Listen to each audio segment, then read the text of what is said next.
This is a podcast episode by Tabletop Games Blog. Find out more at tabletopgamesblog.com. Let Me Illustrate, a podcast series putting the spotlight on board game artists. My name is Andrew Bosley. I have been a board game artist since 2015, I think. I became a board game artist because the opportunity came. I've always been a gamer, but it wasn't until 2015 that the opportunity came along to be a part of it. The art style I am best known for is my style that is more whimsical but realistic. The first board game I was an artist for was Mission Red Planet by Bruno Faiduti. The work I am most proud of was for the board game Everdell, I think, because it was the chance to develop a world pretty fully through the art. I like creating artwork that is immersive, that allows you to feel like you're part of the world.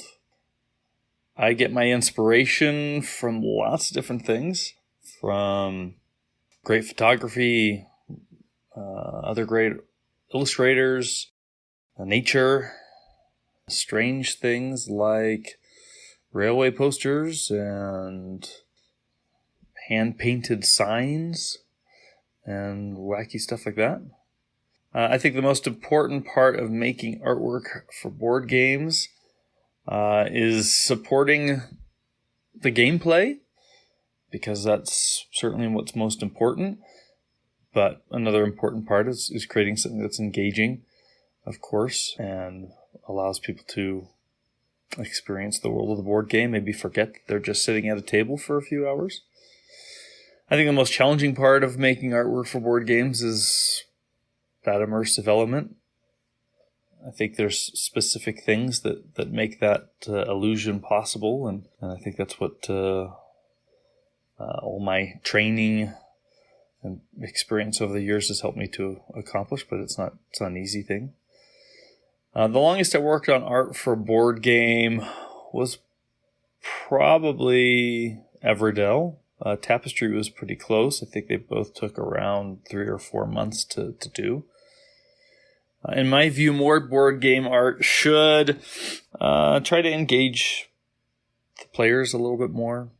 I'm a fan of all different types of board game art, so I don't often expect other artists to do things differently.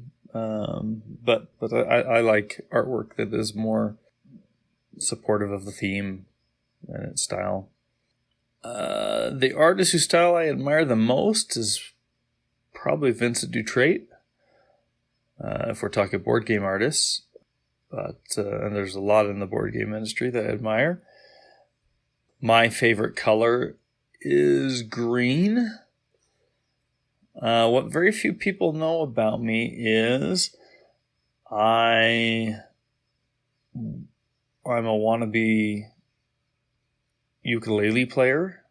I have a ukulele on my wall, but I don't play it.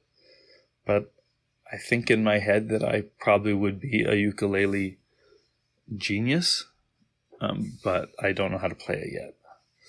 Yeah. If you want to become a board game artist yourself, I would tell you to practice your art.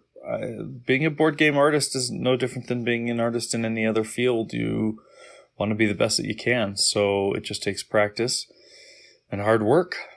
And I don't believe in necessarily raw talent. I don't think anybody is born knowing how to draw or paint, but they might be born with a passion to work hard and not give up. And maybe they can, I think many artists are born with an eye to be able to see things better, but most important, I think it's practice and hard work. And if you want to get in touch, you can reach me at through my website, sign up for my newsletter, or reach me directly through email, andrew@bosleyart.com. This podcast was made possible by the generous help of my Patreon supporters: Royal Patron Sean Newman, Castle Guard David Miller, Dice Masters Alex Bardi, Paul Grogan and James Naylor, and Shining Lights Robin Kay, Sarah Reed, Tim Vernick and We're Not Wizards.